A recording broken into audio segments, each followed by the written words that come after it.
नमस्कार सभी छात्रों के लिए फिर से एक बार मैं पूर्णमल जागीर हिंदी विषय में जो अपना सेकंड जो पार्ट है कारक का वो पूरा करेंगे। इससे पहले आपने 4 कारक पढ़े थे। अगले जो 4 कारक हैं वो इसमें पढ़ने हैं। पांचवा जो कारक है अपादान। अपादान से अलग होने का भाव जब होता है जहां अपादान कारक होता है। अपादान का अर्थ है से अलग होने का भाव। उदाहरण देखिए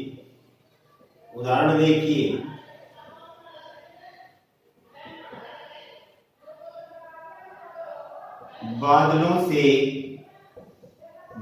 से वर्षा हो गई।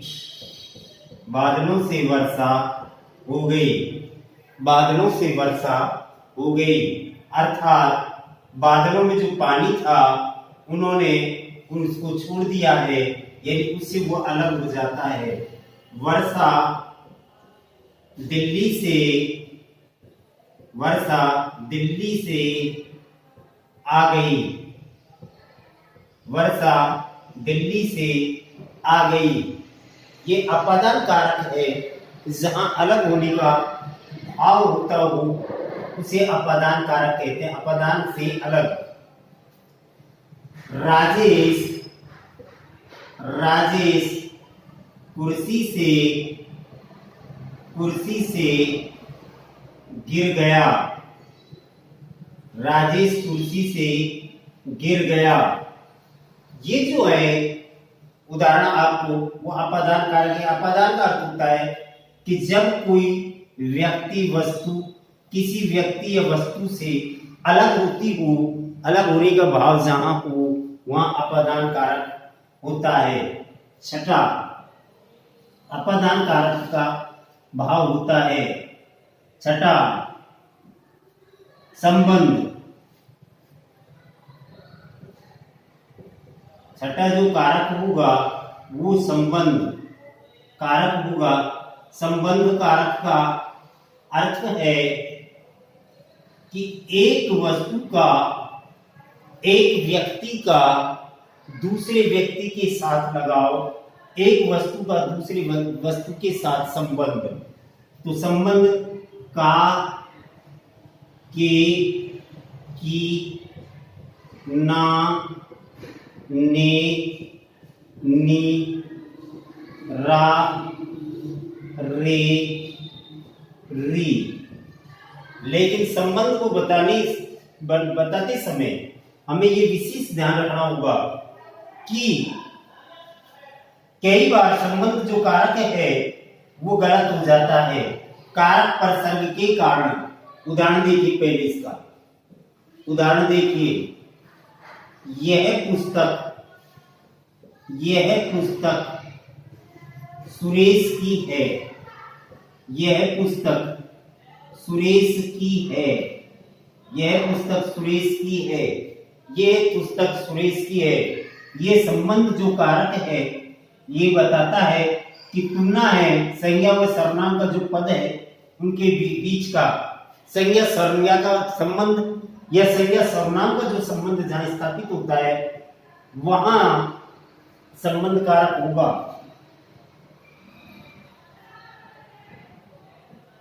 सुनील का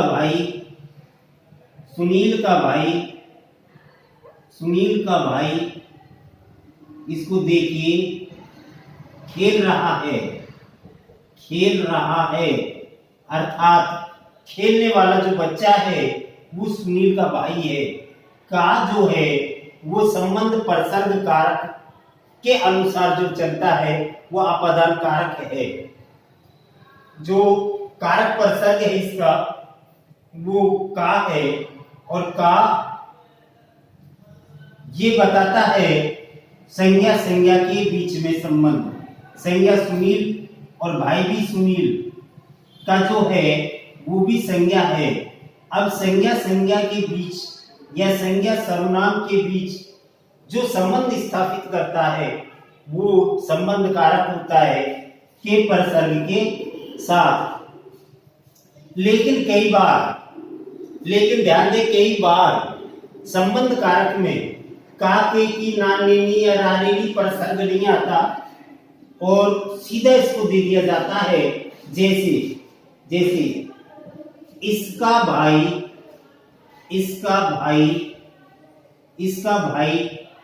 डॉक्टर है, इसका भाई डॉक्टर है।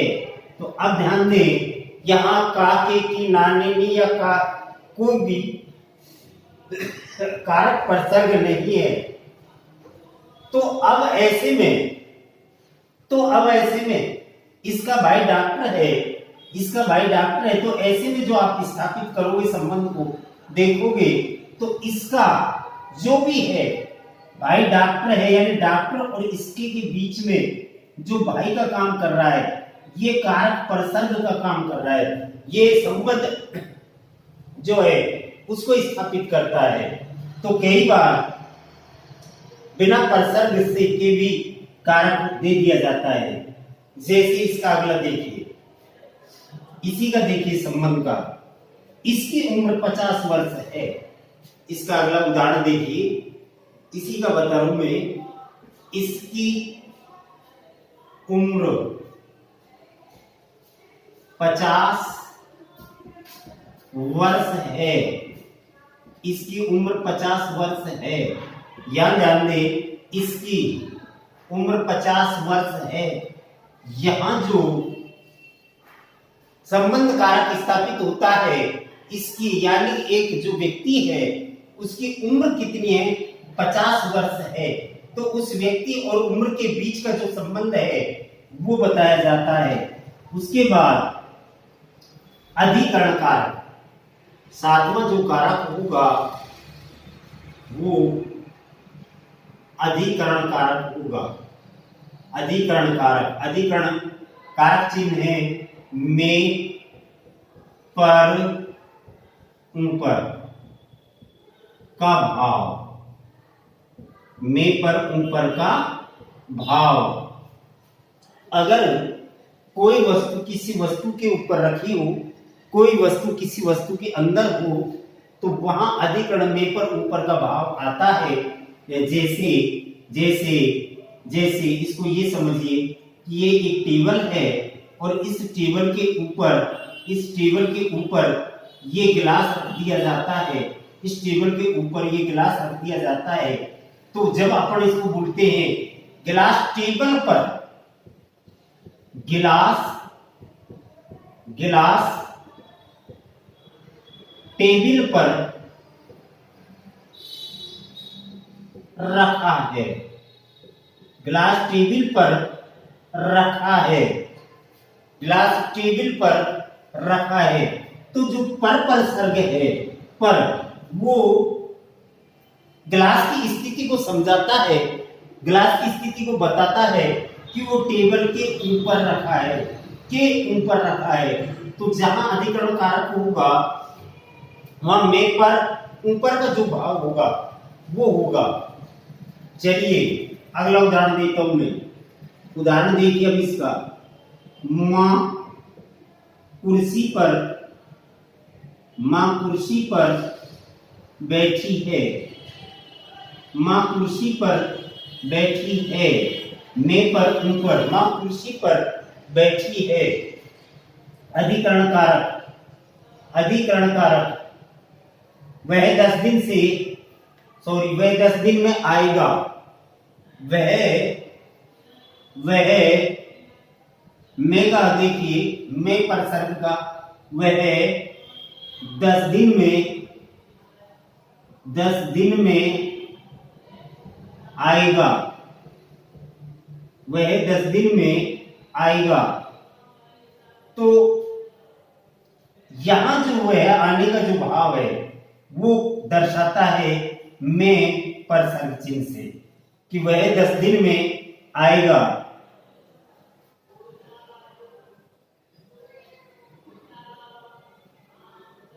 अगला उदाहरण देखिए।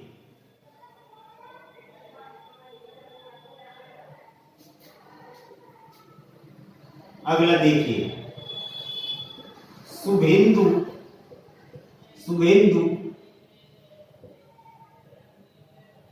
शुभेंदु घर पर बैठा है।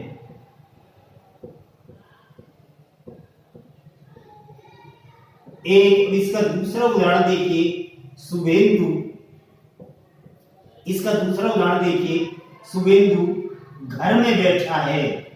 घर में बैठा है, दोनों स्थिति को आप समझिए। शुभेंदु घर पर बैठा है, शुभेंदु घर में बैठा है, दोनों स्थिति का अंतर है कि शुभेंदु घर पर बैठा है कि वह बेरोजगार हो सकता है या कोई और कारण हो सकता है कि वो घर पर है, लेकिन शुभेंदु घर में बैठा है।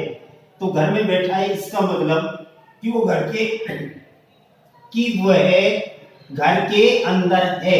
यहाँ स्थिति को समझिए कि शुभेंदु जो है वो घर के अंदर है, लेकिन शुभेंदु घर पर बैठा है, घर के ऊपर नहीं बैठा है। वो अभी भी घर में ही है, वो घर के अंदर ही है। लेकिन यहाँ पर क्या है कि किसी चीज को दर्शाने के लिए में और पर का जो प्रसर्ग लगता है वो क्लियर करता है, स्पष्ट करता है। आगे चलिए, आगे चलिए, आगे चलिए। आपके घर लक्ष्मी आई है। आपके घर लक्ष्मी आई है।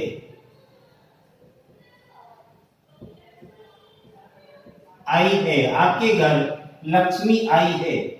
आपके घर लक्ष्मी आई है। यहां के, आप, के, यहां से समझिए के जो प्रसर्ग है वो यहां पर है, यहां पर है।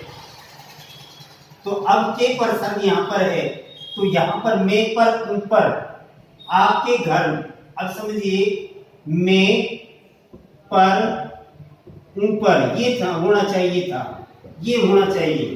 तो इसको आप समझिए, आपके घर में, आपके घर में लक्ष्मी आई है। आपके घर में लक्ष्मी आई है। तो यहां जो कारक प्रसर्ग है उसको कभी कभी लुप्त कर दिया जाता है, छिपा दिया जाता है, लिखने की भी उसको आवश्यकता नहीं होती, लेकिन वो अर्थ वही देता है। चलिए अगला कारक, चलिए अगला अंतिम कारक जो 8वां है वो है संबोधन कारक। संबोधन कारक जिसकी विभक्ति प्रथमा है, संबोधन कारक 8वां जो कारक होगा वह संबोधन कारक होगा। संबोधन कारक हे, ओ, अरे। कारक जो विभक्तियां हैं वो इसकी प्रथमा है संबोधन कारक की, और जो कारक प्रसर्ग है वो हे, उ, अरे है। उदाहरण देखिए, उदाहरण देखिए। हे भगवान,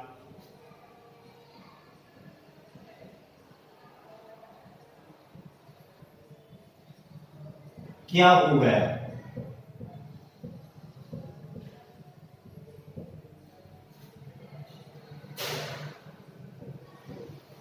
अरे मोहन, अरे मोहन, तुम कहां थे? अरे मोहन, संबोधन कारक की बातें कर रहा हूं। अरे मोहन, तुम कहां थे? बच्चों, बच्चों, नदी के पास मत जाना। बच्चों, नदी के पास मत जाना। संबोधन कारक में एक संबोधन कारक में एक व्यक्ति दूसरे व्यक्ति की तरफ इशारा या इंगित या भाषा का इस्तेमाल करके उसे निश्चित रूप से आगाह कराता है। उसे संबोधन का मतलब होता है कहना, संबोधन का अर्थ होता है पुकारना, संबोधन का अर्थ होता है कि उसके प्रति उसे सचेत करना। तो अगला उदाहरण देखिए संबोधन कारक का।